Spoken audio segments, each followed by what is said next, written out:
Day 2 of the special session at the legislature has senators on their second wave of questions. Bond counsel Stan Dirks says passing the bill would be the only way to get John F. Kennedy High School rebuilt by the start of the next school year. The problem is the original bill was drafted to include the design, demolition, construction, maintenance, and financing in order to keep the government's debt to a minimum.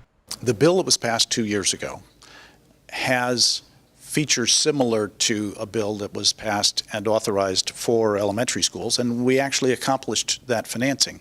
But the reason we were able to was that there weren't any protests after the procurement process.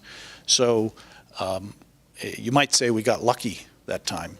Senators have repeatedly asked if the company is having so much difficulty financing the potential project, why not move on to the next bidder? I think the principal thing to understand for starters is that we're not trying to advantage any particular company. Even with that said, senators are still having trouble accepting this bill.